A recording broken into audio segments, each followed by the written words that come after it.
Hello ವೀಕ್ಷಕರೇ, ಎಲ್ಲರಿಗೂ ನನ್ನ ಚಾನಲ್ಗೆ ಸ್ವಾಗತ. ಇವತ್ತು ನಾನು ಹೀರೆಕಾಯಿ ಸಿಪ್ಪೆಯಿಂದ ಚಟ್ನಿ ಮಾಡುವ ವಿಧಾನವನ್ನು ತೋರಿಸುತ್ತಿದ್ದೇನೆ. ಈಗ ಅದನ್ನು ಮಾಡಲು ಬೇಕಾಗಿರುವ ಸಾಮಗ್ರಿಗಳನ್ನು ನೋಡೋಣ. ಈರುಳ್ಳಿ, ಬೆಳ್ಳುಳ್ಳಿ, ಕಡಲೆಬೇಳೆ, ಉದ್ದಿನಬೇಳೆ ಹಾಗೂ ಹೀರೆಕಾಯಿ ಸಿಪ್ಪೆಯನ್ನು ತೆಗೆದುಕೊಂಡಿದ್ದೇನೆ. ಈಗ ಪಾತ್ರೆಯನ್ನು ಬಿಸಿ ಮಾಡಲು ಇಟ್ಟುಕೊಂಡು ಅದಕ್ಕೆ ಎಣ್ಣೆಯನ್ನು ಸೇರಿಸಿ ಕಡಲೆಬೇಳೆ, ಉದ್ದಿನಬೇಳೆಯನ್ನು ಹಾಕಿ ಲೋ ಫ್ಲೇಮಲ್ಲಿ ಫ್ರೈ ಮಾಡಿಕೊಳ್ಳೋಣ.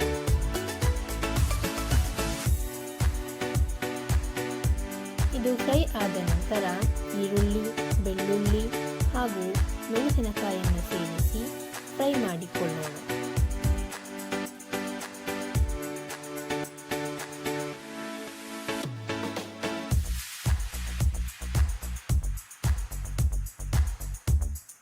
ಈಗ ಹೀರೆಕಾಯಿ ಸಿಪ್ಪೆಯನ್ನು ಸೇರಿಸಿ ಫ್ರೈ ಮಾಡಿಕೊಳ್ಳೋಣ.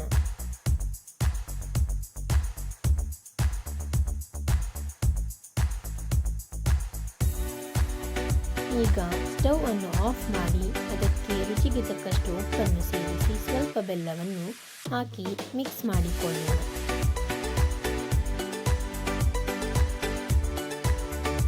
ಈಗ ಇದು ಕೂಲ್ ಆದ ನಂತರ ಮಿಕ್ಸಿ ಜಾರ್ನಲ್ಲಿ ಇದನ್ನು ಸೇರಿಸಿ ಚೆನ್ನಾಗಿ ಗ್ರೈಂಡ್ ಮಾಡಿಕೊಳ್ಳೋಣ. ಈಗ ರುಚಿಯಾದ ಹೀರೆಕಾಯಿ ಸಿಪ್ಪೆ ಚಟ್ನಿ ರೆಡಿ. ಈ ವಿಡಿಯೋ ನಿಮಗೆ ಇಷ್ಟ ಆದರೆ ಲೈಕ್ ಮಾಡಿ, ಶೇರ್ ಮಾಡಿ, ಸಬ್ಸ್ಕ್ರೈಬ್ ಮಾಡಿ ಮತ್ತು ಬೆಲ್ ಬಟನ್ ಅನ್ನು ಕ್ಲಿಕ್ ಮಾಡಿ. ಧನ್ಯವಾದಗಳು.